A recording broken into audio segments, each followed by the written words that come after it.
A week before Christmas, I overheard my family plotting to embarrass me and kick me out, so I changed the plan. On December 24th, when Mom called asking, "Where are you?" I just laughed and told her not to wait for me at the catering. Christmas used to be my favorite time of year. I'm Frances Harper, 28 years old, and for most of my life, the holiday season meant magic. That all changed last December. It was the Christmas I discovered that my own family was planning to publicly humiliate me and then erase me from their lives, all while pretending it was for my own good. I grew up in Greenwich, Connecticut, as part of the Harper family. We were known for three things: money, influence, and impossibly high expectations. My dad, Thomas Harper, was a self-made man who built his investment firm from the ground up, a classic success story everyone loved to talk about. My mom, Diane, came from old money and served on so many charity boards she needed a small notebook just to keep track. Then there were my siblings. Jordan, my 32-year-old brother, followed perfectly in Dad's footsteps. And Amanda, 30, became the corporate lawyer my parents loved to name drop at their country club parties. And then there was me. From the time I was young, the plan for my life was clear: a prestigious university, a degree in law or finance, and then a position at the family firm, or some other impressive company. I did my part and went to Columbia University. But during my sophomore year, I took a metalwork class as an elective, and something inside me just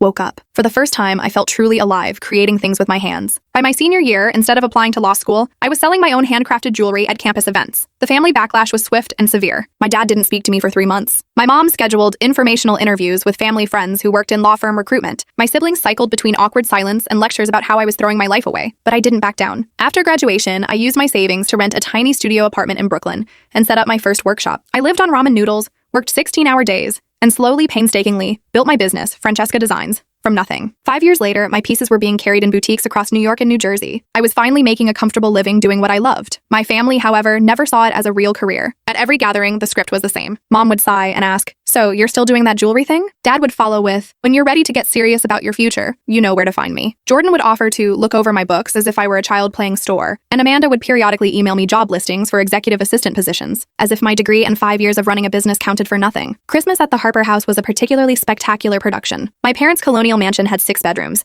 a grand staircase that was perfect for family photos, and a dining room that could seat 20. Every December, my mother transformed it into a page from a high-end magazine. Professional decorators were brought in, and the ornaments and color schemes changed every year. These events were less about celebration and more about maintaining a certain image. The guest list was a who's who of extended family, business associates, and influential friends. Conversations revolved around promotions, exclusive vacations, and which Ivy League schools were accepting which children. In that environment, my small jewelry business felt as significant as a lemonade stand. Still, I always tried. I'd buy expensive clothes I couldn't really afford, rehearse impressive-sounding answers about my work, and bring carefully chosen homemade gifts that usually ended up re-gifted or forgotten. I brought cookies that sat untouched next to the caterer's perfect canapes. I endured the polite, pitying smiles and the quick subject changes whenever I mentioned my latest collection. This particular Christmas was a big one for my parents. Relatives from the West Coast and Europe were flying in, some whom we hadn't seen in years. My mother had been planning since August, hiring extra staff and even renovating the guest rooms. When she called me in November,